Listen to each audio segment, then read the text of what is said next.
sa pagpasada. Maulan mahal ha, kaya dahan-dahan ka muna sa pagmamaneho at madulas ang daan. Oo, mahal.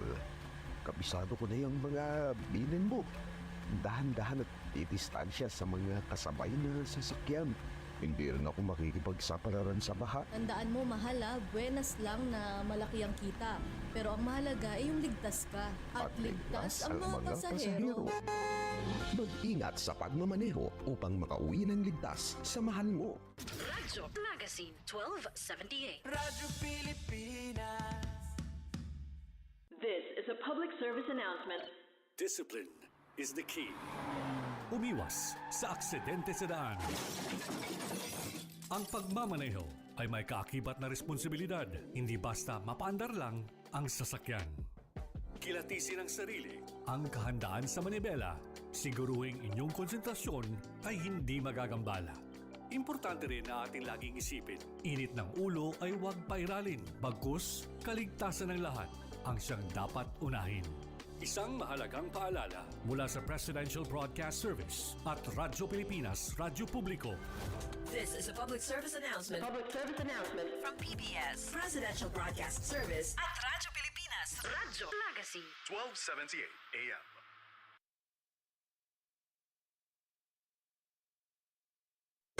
Time to celebrate kulturang Pinoy. Tradisyon, musika, sining, literatura at iba pa. Anything and everything fun and Filipino. Ito ang Pinoy Kultura. Ikaw ba ay naharana na? Tunawin mo sana. Sabi nila, ang harana ay isang matandang tradisyon ng pangliligaw sa Pilipinas na unti-unti nang nakakalimutan. The harana or the serenade first gained popularity in the early part of the Spanish period. Ang manliligaw o nanunuyo ang siyang kumakanta at pag sinuwerte, sila ay papapasukin sa bahay. Pag minalas, water gets thrown at them or sometimes even worse things. There's a website that actually books haranas for you to experience this widely known tradition. Sa iyong palagay, Uso pa ba ang harana? Yan ang Pinoy Kultura because our culture is cool.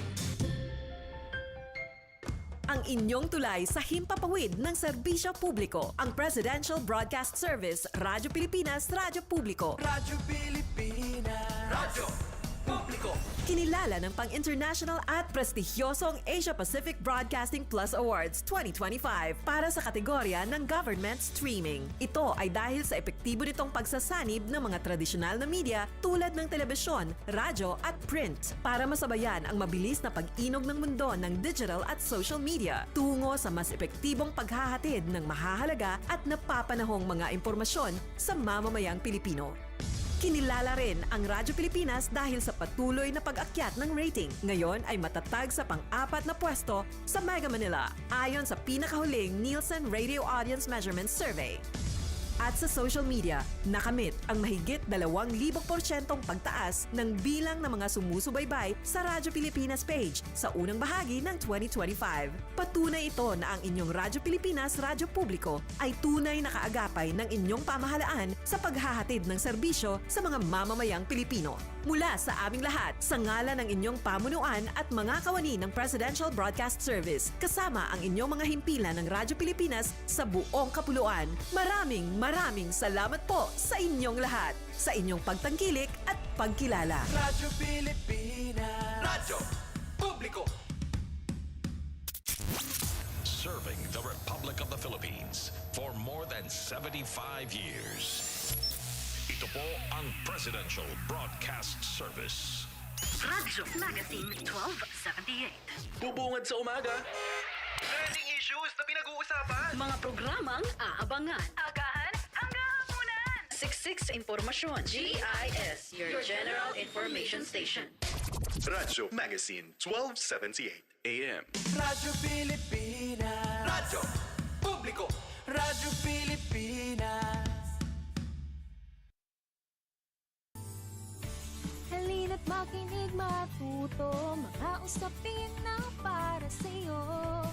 Makibahagi sa mga kwento, dahil ang puso ng pag-unlad tayo. Pamilyang Pilipino ay ang puso, bansang progresibo, tayo'y makibahagi, tara usap tayo, dito Dito lang yan sa Papit. Sayang pamilya! Pagbati mula sa Commission on Population and Development o Komisyon sa Populasyon at Pagpapaunlad at masayang araw ng Martes sa lahat ng aming tagapakinig. Ngayon ang ating unang episode, September 16, 2025. Ito si Mikey Ray ng Commission on Population and Development o Komisyon sa Populasyon at Pagpapaunlad, ang inyong makakasama sa loob ng isang oras na pakikipagtalastasan sa mga issue at usapin na may kinalaman sa populasyon at pagpapaunlad. Maraming salamat po sa Radyo Magazine, kay Director Dindo Amparo Sanga, at Station Manager Ma'am Marinela Texon, Maring Jolly at ang ating suporta dito sa Radyo Magazine sa pagkakataon na ibinigay nyo para sa CPD. At salamat din dahil nagkaroon tayo ng Memorandum of Understanding tungkol dito sa ating episode. So, sasamahan nyo kami every Tuesday, 1 to 2 p.m. So sa ngayon, we will talk about the Population and Development Program at ang Kabataang Pilipino, isa sa pinakamahalagang sektor ng ating populasyon. Binubuo nila ang humigit kumulang 20% sa mahigit na 112 milyong Filipinos sa ating bansa sa ngayon ayon sa Philippine Statistics Authority ng taong 2024. Kaya kung may ating pagbibigyang pansin ang kanilang kabutihan or well-being, mahahanda natin ang ating kinabukasan para sa kanila because they could offer great possibilities and potentials as adult members of the society. Pero katulad ng ibang sektor, marami tayong kinakaharap na problema ng ating mga kabataan. Kaya naman, ito ay isang national urgent priority. At ang adolescent pregnancy o ang pagbubuntis sa mga batang edad 10 to 19. Ngayon, kunin naman natin ang pulso ng ating mga kabataan sa isyong ito. Pakinggan natin ngayon sa Pop Beat o Pulso ng Populasyon, ano kaya ang masasabi ng ating mga young people tungkol sa issue ng maagang pagbubuntis. Ito ang kanilang pulso. Pakinggan.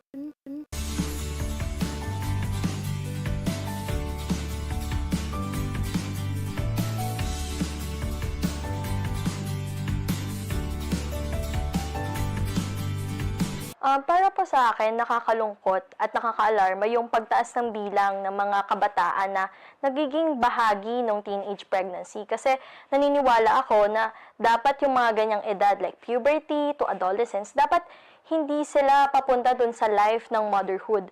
But rather, dapat na-enjoy nila yung buhay nila bilang youth. Nag-aaral, naglalaro, nag-enjoy with their families. At nakakalungkot dahil hindi yun yung realidad ng sa karamihan ng mga kabataan ngayon.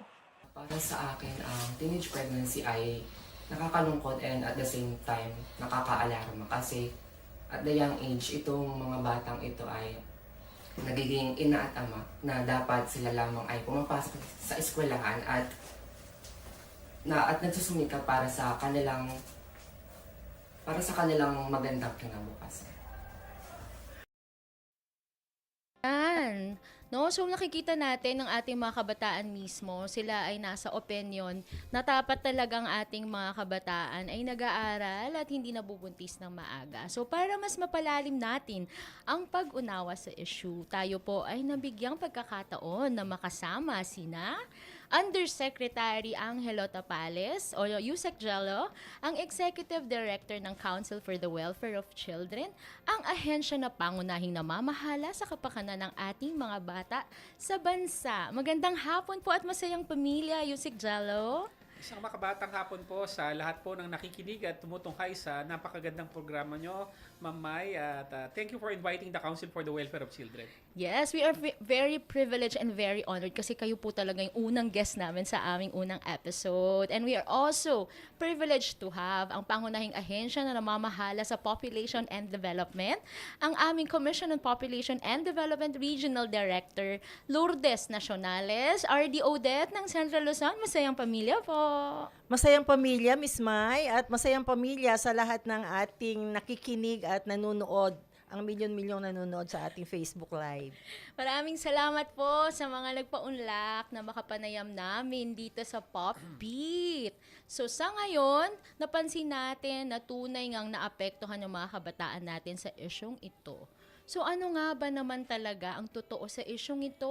So tanungin natin, maaari nyo po bang ibahagi, RD Odette, ano ang problema natin, gaano kalaki ang ating datos tungkol sa maagang pagbubuntis? Saang lugar ba o rehiyon ang may pinakamataas na incidence or mga maagang pagbubuntis compared sa kanilang population?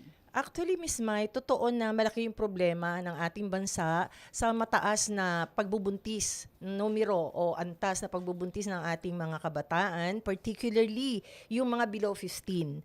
At kung pag-uusapan sa buong Pilipinas, mayroong 3 rehiyon na nangunguna in terms of proportion of teen births to the total live births. Ito ay pinapangunahan ng Region 10, na kung saan meron silang almost 14% na proportion of adolescent pregnancy to total live births. At the same percentage, ang proportion ang Region 12, at pumapangatlo ang Region 11 na kung saan mayroon 12.5%. So this is very alarming in terms of proportion. Nasa Mindanao sila at doon naman sa incidents or cases, pinangungunahan naman ito ng 3 malalaking rehiyon na kung saan nangunguna ang Calabarzon with 17.7 or almost 18% incidence ito, at pumapangalawa ang Rehiyon 3, Central Luzon with almost 12%, at pangatlo po ang NCR with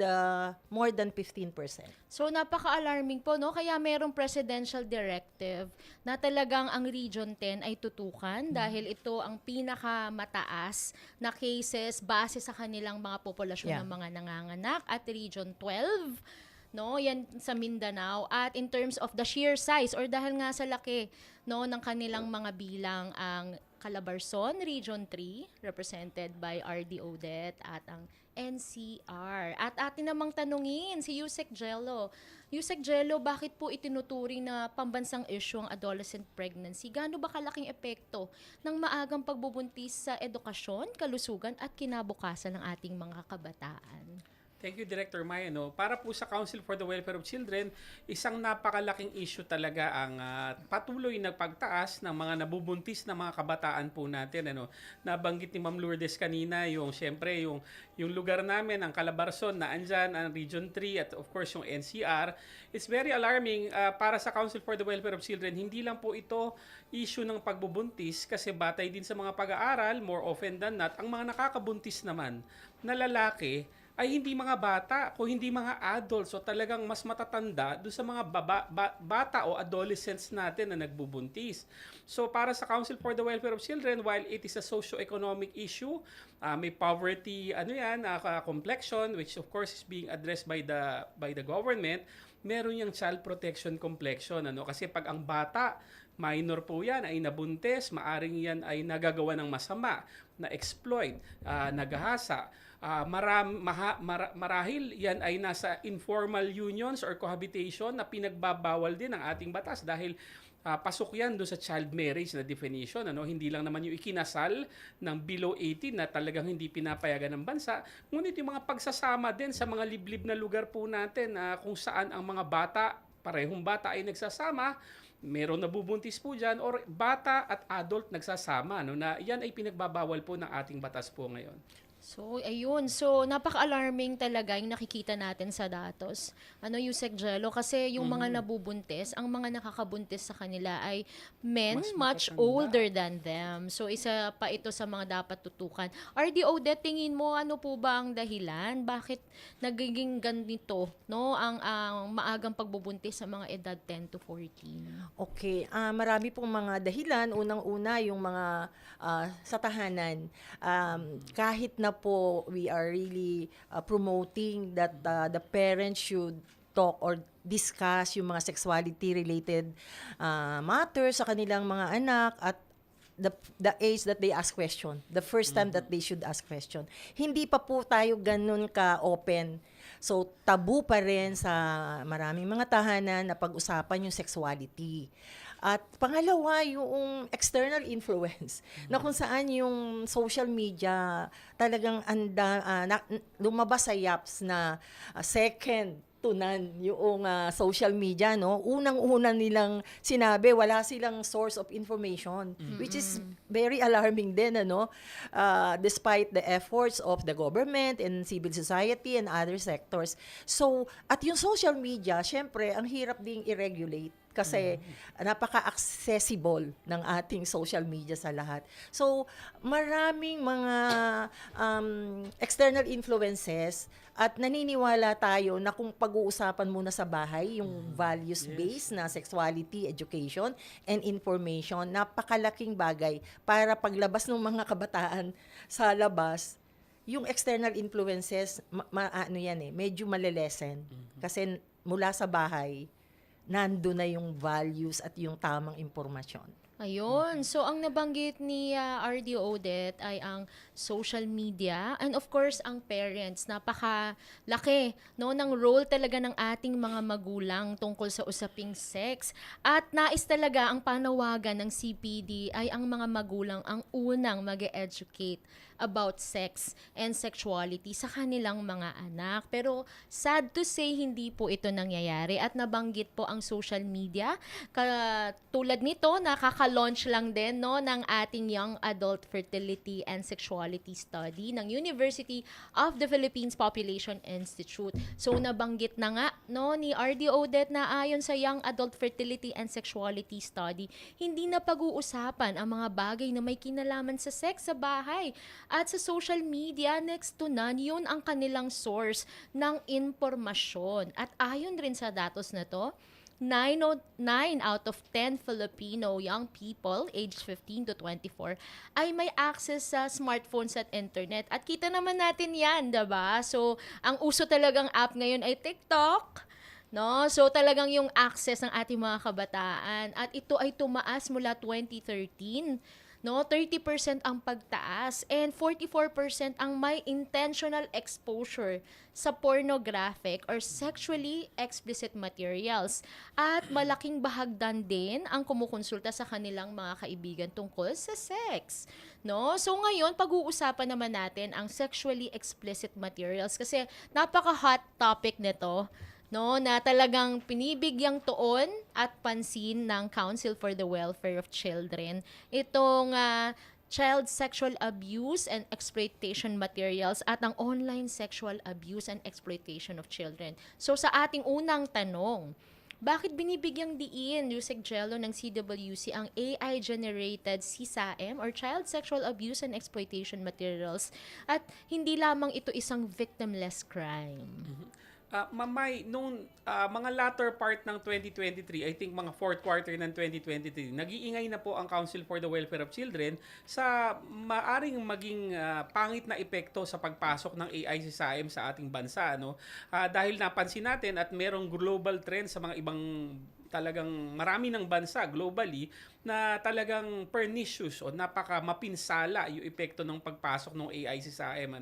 And yun nga, nakakalungkot nung June 2025 dun sa kaso ni Queen Hera, isang influencer vlogger to, inilahad niya na yung anak niya ay nabiktima ng AI generated CSAM, kung saan ang picture ng anak niya ay ginawang bastos na picture at ito'y binebenta daw di umano sa internet na 1,500 pesos. Ngayon po kasing 2024 din, napansin ng Council for the Welfare of Children base sa datos ng National Center for Missing and Exploited Children, tumaas po globally ang AI-generated CSAM ng 1,635%. So, nakakabahala po ito. Ito po yung global trend. Meron ding mga trends ng internet or online enticement ng mga matatanda para biktimahin yung mga bata. Tumaas din yan ng 55%. At yung child sexual trafficking din ay tumaas last year ng 192%. So this is very alarming. Siyempre, alam naman natin na batay do sa mga pag-aaral noong 2021, 2022 at 2023, ang Pilipinas po kasi ay na-identify bilang global epicenter or epicenter ng production ng CSAM. Kaya ang ating pamahalaan, partikular na ang ating Pangulo, ay personal na nakatutok dito sa OSAEC and CSAM problem. And ito na nga, yung AI SSIM na binabantayan namin. So, Ma'am Mai, ito po ay para sa amin, of course, there are sectors saying that this is a victimless crime, lalong-lalo na pag yung AI SSIM is purely AI. Kumbaga, walang ginamit na picture ng bata. Ano? Pero yun nga, sa amin, sa sektor ng bata at sa Council for the Welfare of Children, and of course, based on Republic Act 11930, ito yung Anti-OSAIC SSIM Act natin, pinagbabawal po kasi dyan at kinukonsider na OSAIC yung image-based sexual abuse, yung ISA. It includes deepfake and AR pornography po kasi. So yan ay na-anticipate na ng batas. In fact, ang definition po ng children po sa Anti-OSAIC SSIM Act is pati yung mga digitally created children. So if you produce materials, kahit digitally generated yung mga bata dyan at hindi tunay na bata, if you produce sexually explicit materials using them, yan po ay maaring saklaw pa rin nung term na OSAIC at talagang mamay, alam nyo, sa Anti-OSAIC SSIM Act, life imprisonment po yan. So nakakatakot po yan at talagang binabantayan po natin. Okay, so nakaka-alarm po pala itong SSIM at nakita po natin lahat ng datos na binanggit ni Yusek Jello pataas ng pataas.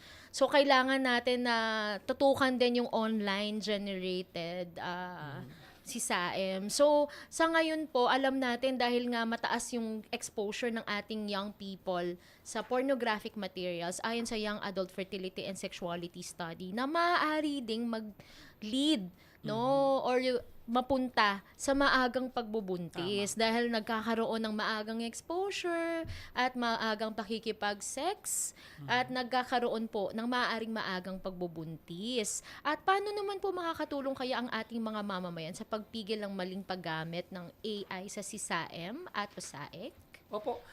Una, kailangan natin baguhin din yung pagtingin natin sa mga bata. Nabanggit ni Ma'am Lourdes kanina, napaka-importante ng pamilya. Sa Council for the Welfare of Children, naniniwala po kami na child protection starts at home. Tayo ang mga unang guro bilang mga magulang at of course tayo ang unang nangangalaga sa kanila. So lagi natin silang protektahan.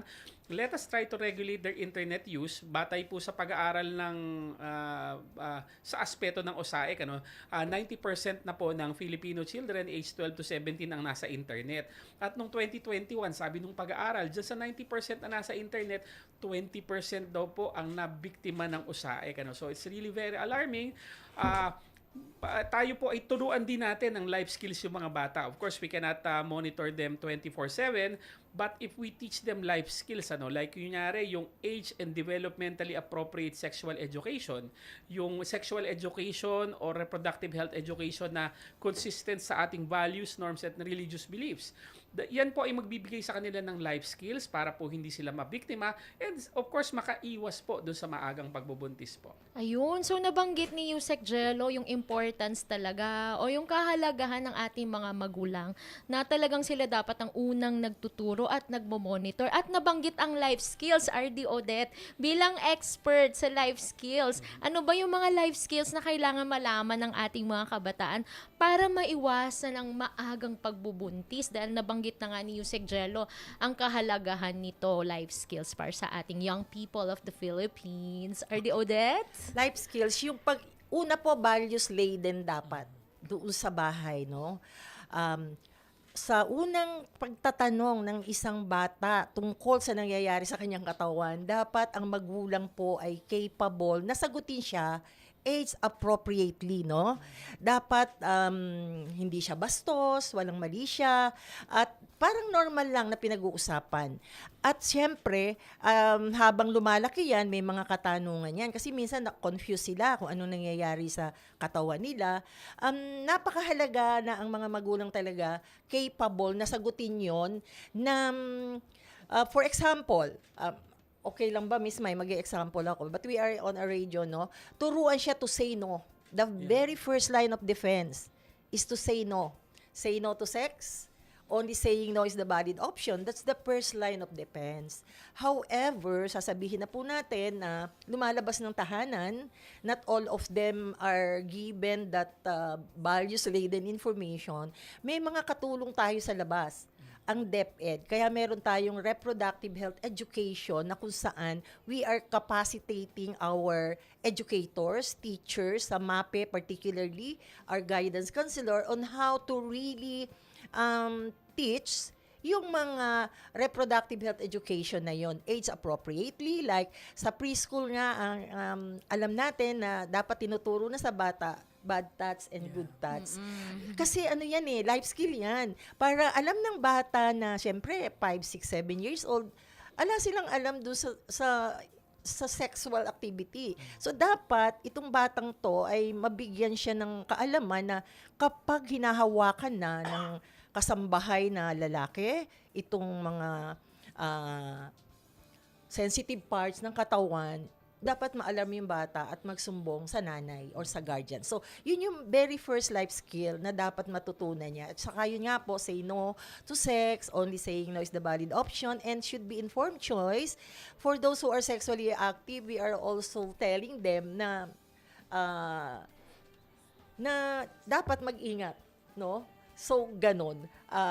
Gusto natin silang protektahan in a way na angkop sa kanilang relihiyon, paniniwala, at alam nating lahat na may mga paraan at mga serbisyo ng pamahalaan na pwede nilang itap. Ayun, so sa ating mga tagapakinig, no, ang ganda na po ng mga nasabi, no, we can start with teaching. Turuan natin ang ating, I'm sure, yan ng core message din ng nila Yusek Jello, no? Turuan natin ang ating mga bata as early as yung kanilang understanding ay kaya ng maintindihan ng good touch, bad touch. At actually, ang ating core message dyan ng Executive Order 141 Technical Working Group, ang ating Complan, where CWC is a member of, no, I go, run, and tell a responsible adult around you. Dapat alam mo, no, ano ba ang dapat na private parts, no, na hindi dapat, nobody can see them, nobody can touch them, no, nobody can play with them kasi may mga viral na music yan. So, maganda po na nangyayari ito sa ngayon dahil nagkakaroon tayo ng kaunawaan tungkol sa good touch, bad touch, life skills, CSAM at saka OSAEC, no, na pwedeng mag-lead or mapunta sa maagang pagbubuntis. So, sa puntong ito, pakinggan natin muli ang POV o pulso ng ating populasyon, ng ating mga kabataan. Ano kaya sa tingin nila ang pinakamabisang paraan upang mabawasan o masugpo ang maagang pagbubuntis? Ang kanilang pulso, pakinggan natin.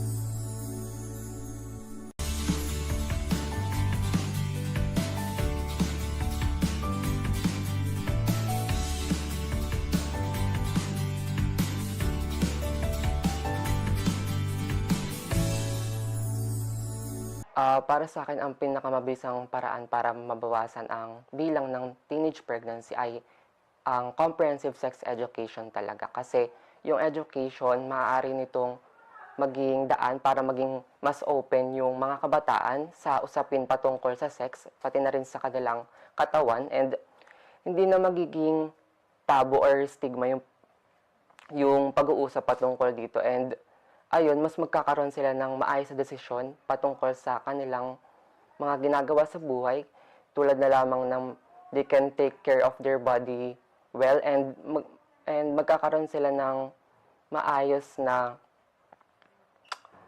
pakikitungo sa ibang tao, and maaari silang magkaroon ng limitation and boundaries sa kanilang paligid. Naniniwala po ako na yung comprehensive sex education ang pinakamabisang paraan para mapababa yung bilang ng mga teenage pregnancy or mga kabataang maagang nagbubuntis.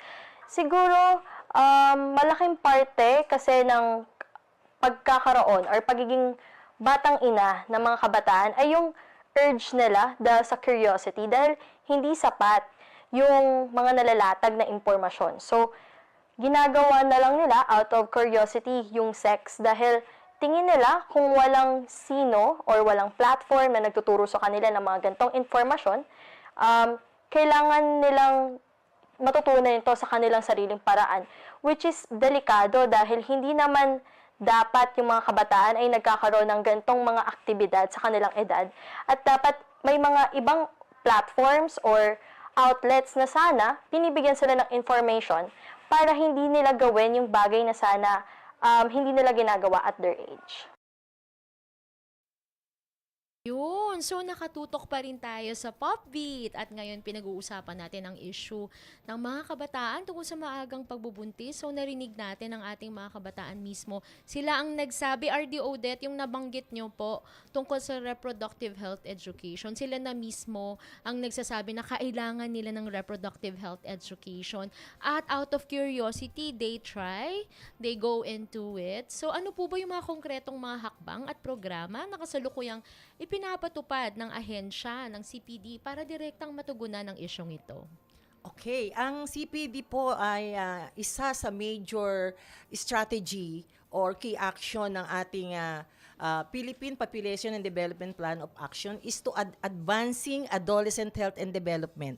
Dito po, under po dito, ang dami po mga strategies, no? At hindi ko na siya maiisa-isa pa. However, gusto ko, dahil sabi natin, second to none yung social media, I would like to mention itong I Choose, na kung saan malayaako.ph, na ito po yung legit na social media na pwedeng puntahan ng ating mga kabataan, na kung saan makakatulong, marami silang matututunan with regard to reproductive health education o yung dating comprehensive sexuality education.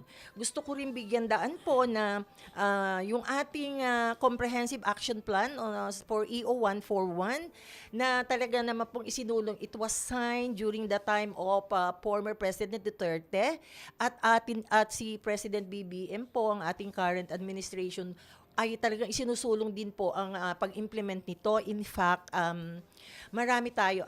Dito kasi, ang title nga nitong itong Comprehensive Action Plan Towards the Prevention of Adolescent Pregnancy in the country, no po, it is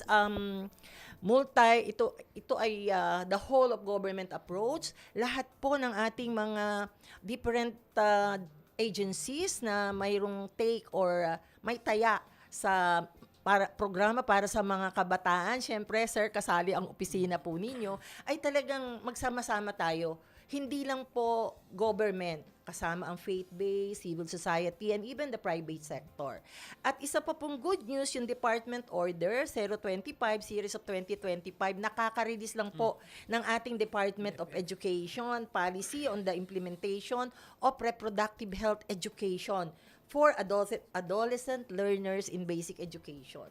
Kung iisa-isahin ko yung mga efforts ng CPD, kasama yung mga ibang agencies po, ay talagang matutugunan po ang paglaganap or pagtaas ng ating, ma-address talaga natin yung pagtaas ng teen pregnancy, and we also address yung repeat pregnancy kasi nabanggit nga ni Yuse kanina na dun sa mga ibang lugar, particularly yung ating mga malalayong lugar, pag nabuntis yung isang bata na hindi kasal, isinasama na yung boyfriend niya, ang cause noon madalas nagkakaroon ng repeat pregnancy. So, kailangan talagang magtulong-tulong po tayo sa pag-address po nito. At ang CPD, nandiyan kami to give yung mga datos na yan, ina-analyze natin yan, nilalagyan natin ng mukha, and also, we want to enable the institutions and individuals to really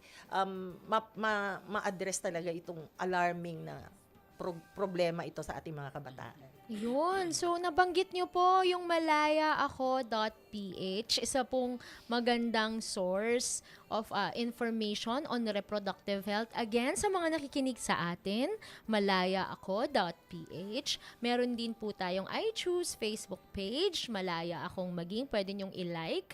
Marami po kayong matututunan na impormasyon tungkol sa mga tanong na hindi nyo matanong-tanong. At sa ating mga magulang, maganda rin po itong resource na pwede nyo pong pagkuhanan ng impormasyon para ituro sa inyong mga anak. At nabanggit nyo na rin po yung Department of Education Order 25 Series of 2025 regarding reproductive health education at ang Executive Order 141 Interagency Technical Working Group where kasama po natin ang Council for the Welfare of Children. So ano nga ba ang pangunahing programa o hakbang ng CWC upang mapigilan ang maagang pagbubuntis, Yusek Jello? Opo. Thank you, Director Ma'am Maylin and Ma'am Lourdes. Yun nga, we are very happy to be part of that EO141 TWG. I was informed, hindi naman talaga, dati talaga kami kasama dyan. Ngunit yun nga, hindi maikakaila at talagang may role ang CWC sa mga bata at nag-overlap kami ng dun sa concern actually ng youth naman, na 15 to 30. Ay yun nga, very committed kami dyan. We also heard about the department order of DepEd, yung bagong-bago. Katabi ko ang DepEd kahapon sa HOR. And buti meron na rin department order dyan so that to clarify, to clear the air kasi malaki ang issue dun sa comprehensive sexuality education last year. The Council for the Welfare of Children as the main policy making body of the government for children actively supported the adolescent pregnancy prevention bill last time. Pero yun nga, there were some sectors of society whom we felt are not really comfortable siguro dun sa version na yun. Perhaps dito sa na-refile na version under the 20th Congress, it would be there would be a better response and given the clarification provided by DepEd dun sa department order nila. Again, susuportahan rin po namin yan. Naniniwala kami at sabi na nga ng ating Pangulo, yung pagtuturo sa mga bata, whether sexual education yan o yung reproductive health education under our RH law, very important. Sa mga provinces, cities, municipalities, and barangay, what we do is we empower children through our local councils for the protection of children, yung mga LCPCs po natin, may child representatives po kasi yan. We make sure that concerns about pregnancy, tsaka yung child marriage, tsaka yung mga violence against children are addressed. So sana mapababa pa po natin yan and hopefully the recently filed adolescent pregnancy prevention bill gains traction kasi nakakalungkot, batay na rin sa datos ng DOH, merong 2 na na-record na 10-year-old na nanganak. So I think isa dyan sa Calabarzon. Kaya we really need to address this because these are children and they're supposedly studying. They're supposed to be studying, playing, and making friends. So wala dapat silang inaalala na problema na pagpapalaki ng isa pang bata. And yun nga, let us give them another chance dun sa Adolescent Pregnancy Prevention Bill last time. Yung repeat pregnancy, gusto rin i-address niya. That's why there are educational technical support there. May livelihood din. Tsaka kung ano-ano pang support sa bata na nabuntis para po talaga makabalik siya sa paaralan at maging normal ang kanyang buhay. Ayun. So, no more children having children. So, talagang, actually po, talagang na-recognize yan ng Interagency Technical Working Group ng EO141. Kaya talagang na-invite talaga ang CWC. So, nakita natin, ang dami pong nating viewers ngayon, Nagpapasalamat kami kasi ngayon pa lang 1.1 views na tayo. So maraming salamat sa mga tumutok mula sa ating mga population program office, ating mga population officer na mga tumutok sa atin. So pagbati natin mula sa CHO Popcom Division Batangas City, PPO Rizal. Maraming salamat sa pagtutok dito sa atin at napakaraming shares ng ating programa sa ngayon. So ngayon, we recognize Yusek Jello yung nasabi nyo, isang makabatang pagtugon para sa ating programa ng maagang pagbubuntis. So sa ngayon, panuorin muna natin. Let's pause for a break.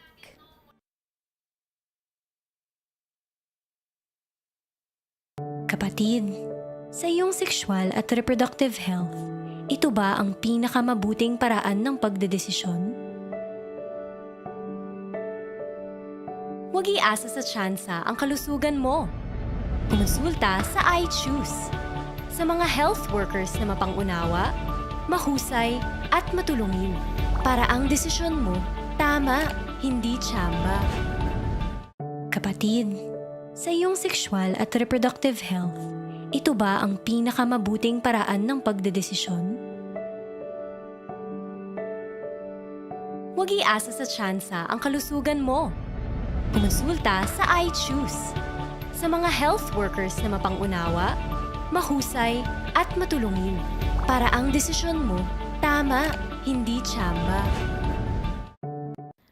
Para ang desisyon mo, tama, hindi tsamba. I choose malaya akong maging sa ating mga kabataan kasi there is a study saying na young people are not dreaming dreams anymore. Yung ating mga kabataan daw ay hindi na nangangarap. Kaya ang ating core message ay I choose or malaya akong maging. So, bilang ating pagtatapos, no, gusto rin nating batiin ang live from Cebu watching. Maraming salamat sa inyo sa pagtutok, no, sa Popit, ang pulso ng populasyon. So, yon. So, muli ating tanungin naman, no, ano ba ang inyong vision?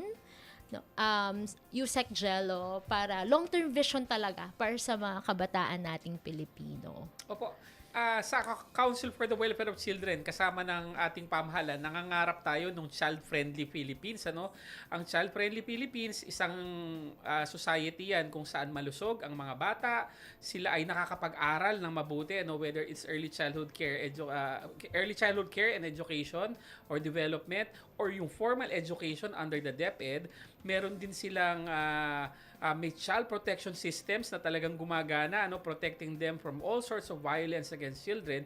And of course, yung child participation, yan ay medyo nahuhuli, walang masyado pang nagpupush niyan, wala tayong legislative champion pa para sa bill dyan, ano. But of course, even without an enabling law, the Council for the Welfare of Children, the government, and of course our LGUs, ano, through local councils for the protection of children, we are trying to include children in all concerns, ano, and yung opinions nila, we gather them and we listen to them, especially in matters concerning children, ano. So, yan po ang vision natin sa bagong Pilipinas po, dahil bawat bata ay mahalaga, sana po ay talagang maitulak po natin yan ng napakabilis. Okay. So, sa bagong Pilipinas, ang bawat bata ay mahalaga. Napakaganda po, no, ng nasabi nyo, no? So, bigyan daan muna natin ang mga paalala. Magbabalik pa ang Pop Beat dahil bawat bata sa bagong Pilipinas mahalaga.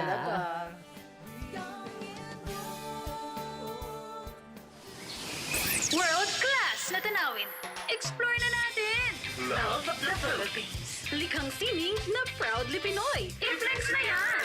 Radyo Magazine 1278. Radyo Pilipinas. Radyo Publiko. Uy, Bex! Sino na naman yung kamitap mo? Secret, baka agawin mo. Base sa resulta ng test mo, ikaw ay nagpositibo sa... Ha? Pero Dok, okay naman ako Wala naman ako nararamdaman. Hindi naman ako mukhang may sakit. Walang mukha ang HIV. Pabata ng pabata ang tinatamaan ng HIV sa Pilipinas. Ayon sa datos ng Department of Health, mayroong 57 bagong kaso ng HIV ang naitatala sa bansa araw-araw. Ano na mga pangarap ko? Ano nang gagawin ko? Hoy, si OA, ang HIV ay nagagamot na. Hindi mo kailangang mamuhay sa takot. Regular na magpa-check up, gumamit ng proteksyon, uminom ng pre-exposure prophylaxis o PrEP at higit sa lahat, sumunod sa antiretroviral therapy kung ikaw ay nagpositibo sa HIV. Ang HIV test ay libre at confidential. Ang tunay na pagmamahal ay nasa paalala, mula sa pag-aalaga sa sarili at sa iba. Bisitahin ang pinakamalapit na HIV care facility sa inyong lugar. Dahil mas nakakilig ang mahal kita, pag may kasunod na, ingat ka. Isang paalala mula sa Radyo Magazine 1278 AM. Itinuloy na po natin ang zero balance billing. Libre po. Ibig sabihin, ang serbisyo sa basic accommodation sa ating mga DOH na ospital, wala nang babayaran ang pasyente. Po, ang dami pong challenge, hindi po namin alam kung saan namin kukunin, ganon, nag-iisip kung paano namin mababayaran. Siyempre po, masayang masaya, super saya po dahil na zero billing po kami. Opo, malaking ano po talaga, malaking tulong po. Mabilis lang din po. Bayad na ang bill ninyo. Uulitin ko, wala nang kailangan bayaran ng pasyente basta sa DOH Hospital dahil bayad na po ang bill ninyo. Naiyak ako kasi sobrang saya. Maraming salamat po, Mr. President Bongbong Marcos Jr. Hindi kami nagkamali ng taong ihinalal. This is a public service announcement. Discipline is the key. Umiwas sa aksidente sa daan. Ang pagmamaneho ay may kaakibat na responsibilidad. Hindi basta mapaandar lang ang sasakyan. Kilatisin ang sarili, ang kahandaan sa manibela. Siguruhing inyong konsentrasyon ay hindi magagambala. Importante rin na ating laging isipin, init ng ulo ay huwag pairalin. Bagkus, kaligtasan ng lahat ang siyang dapat unahin. Isang mahalagang paalala mula sa Presidential Broadcast Service at Radyo Pilipinas, Radyo Publiko. This is a public service announcement. Public service announcement. From PBS, Presidential Broadcast Service at Radyo Pilipinas. Radyo Magazine. 1278 AM. Radyo Pilipinas. Radyo Publiko. Radyo Pilipinas. Tamang impormasyon. Pangkalusugan man o pagkakakitaan. Aliw na kwentuhan! Kabataan, kasama sa usapan. RG! Radyo Magazine 1278. Nagbabalik po ang Popbeat, populasyon ng puso ng pag-unlad. So, marami pala tayong viewers, no? Masayang pamilya sa Olongapo City, Santo Tomas, Isabela, City Population Office of Science City of Muñoz, Batangas City, Calamba City, Province of Kalinga, napakalayo ha, Bukidnon, Bacoor City, Rizal, Angeles City, Pampanga, LGU San Pedro, Laguna, LGU Cabuyao City, no, Castellana local population, Tuguegarao City, Nueva Ecija, San Narciso, Zambales, magandang hapon, masayang pamilya, at syempre, salamat din at shout out sa mga Cabuyao, Laguna City Population Office. So, may nag-message sa akin si Doc Tetik. Thank you for watching, Doc. At maraming salamat sa Commission on Population and Development Facebook pages. So, napakadami nating views sa ngayon, no? We have 1.2 K views. So, marami pong salamat. And at the same time, nais nating kunin, no, ang mga panghuling mensahe ng ating mga panauhin sa hapong ito. Una muna, RDO Det, paano ba ang ating long-term vision naman para sa ating populasyon sa ngayon, knowing that we are more than 112 million Filipinos in 2024 ayon sa Census of Population ng Philippine Statistics Authority. So, kami po sa CPD ay hindi kumukuha ng census. Kami po ang gumagamit ng datos na ito para sa advokasya, sa polisiya at mga programa. Ano ba ang ating vision para sa ating mga kabataan, RDO Det, at sa ating populasyon? Ang ating vision para sa ating mga kabataan, naniniwala pa rin talaga tayo dun sa sinabi ni Dr. Jose Rizal. Ilang daang taon na ang nakakaraan na talaga po ang kabataan ng pag-asa ng bayan. At para maging pag-asa sila ng bayan, we have to really mag-collaborate tayong lahat at gawin natin na lahat ng tahanan sana ay child and adolescent friendly, values laden yung mga impormasyon. Kasi tayo naniniwala pa rin tayo na pag malalim yung values ng bata talaga ay doon nagsisimula dapat ang unang impormasyon, particularly yung sexuality information na about sa sarili nila. And of course, we are promoting a municipality, city, and provincial friendly for our adolescents, na kung saan yung ating mga service providers, yung ating mga adolescent and youth development workers servicing for our young people should be friendly.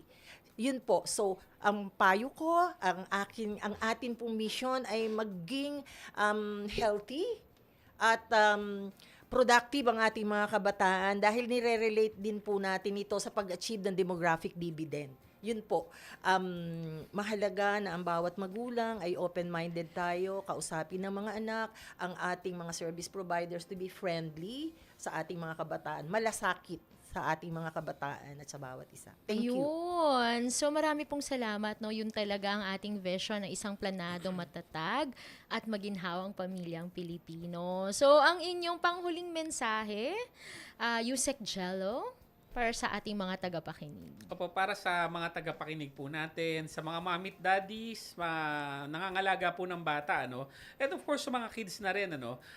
Isipin nyo lagi na ang mga bata, talagang parte ng ating mga komunidad. Sila ay may agency, yung tinatawag, ano? May pagkatao na buong-buo na, may tamang pag-iisip at na dapat nire-respeto.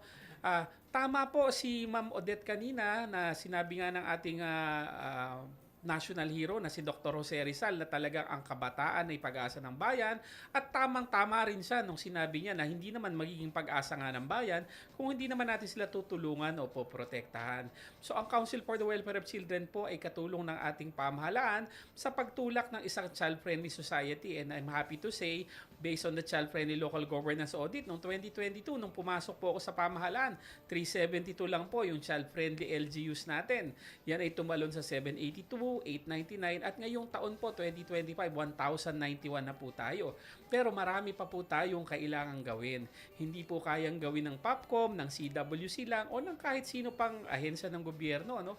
Again, tama po si Ma'am Mai, tsaka si Ma'am Odette, ano? It's a whole of nation approach. Ano? So katulad ng lagi namin sinasabi sa CWC, basta bata, tayo dapat ang bahala. Basta bata, tayo dapat ang bahala. Very well said. Again, basta bata, tayo dapat ang bahala. At ang iyong panghuling mensahe, RD Odette? Okay. So sa ating mga magulang at ating mga kasamahan sa gobyerno, civil society, religious group, mga faith-based organization, and media, napakalaking tulong katulad nito na naipapalaganap natin ang mga ganitong mensahe naririnig ng ating mga kababayan, at sana po ay tuloy-tuloy lang tayo, magtulungan tayo para sa matatag at planadong pamilya at yung ating ambisyon 2040, di po ba? So, Miss Mai and Yusek, thank you so much po. Ayun, para again sa planado, matatag at maginhawang pamilyang Pilipino. Very well said, RD Odette. So, again, salamat po PPO Zambales. Maraming salamat po LGU Cabuyao City Population Office. Maraming salamat din sa Tanay Rizal, no, sa ating Angeles City, Pampanga, Bacoor City. Ayun. So, Imus, maraming salamat po. Nationwide na tumutok sa PopBeat, ang populasyon ang puso ng pag-unlad. So, again, Council of Welfare of Children Executive Director, Attorney Angelo Tapales, at ang ating Regional Director, Odette Nacionales ng Central Luzon. Maraming salamat po sa pakikibahagi sa aming programa at sa inyong oras at kaalaman. Kami sa CPD ay naniniwalang magbibigay tayo ng inspirasyon at gabay sa inyong mga sinabi para sa ating mga kabataan. Actually, kahit po masasabi natin na paulit-ulit natin siyang naririnig, ang kabataan talaga ang pag-asa ng bayan, at kailangan natin magtulungan para mapangalagaan ang kanilang kinabukasan. One teenage pregnancy o adolescent pregnancy is one teenage pregnancy too many. Through our collective efforts, we know that we could prevent this from happening because no children should bear children. At sa ating mga kabataan, with the right support, you can choose malaya akong maging, malayaako.ph, at I choose. So we are for the well-informed, educated, empowered, healthy, responsible adolescents supported by us.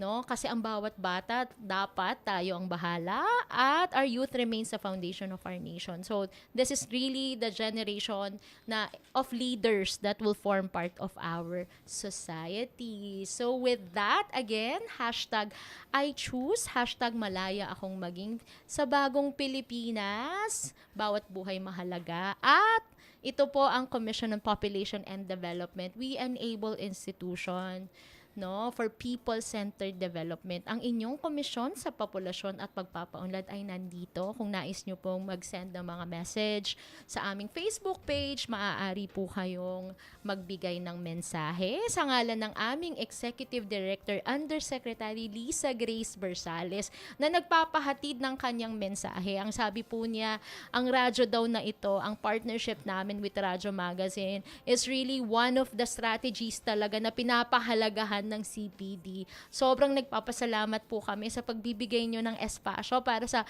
population and development advocacy natin for family planning, for adolescent pregnancy prevention, at ang importance ng data, no, para sa pagpaplano, sa programs at sa policies. At patuloy tayong magwo-work or mangangalaga ng ating planadong matatag at maginhawang pamilyang Pilipino. Ako si Mikey Ray mula sa Commission on Population and Development. Masayang pamilya, pakinggan ang tibok ng populasyon ngayon sa Popbeat dahil ang tao, tayo ang puso ng pag-unlad. Maraming salamat. Halina't makinig, matuto, mga usapin na para sa'yo. Makibahagi sa mga kwento, dahil ang puso ng pag-unlad ay tayo. Pamilyang Pilipino ay ang puso, bansang progresibo, tayo'y makibahagi, tara usap tayo.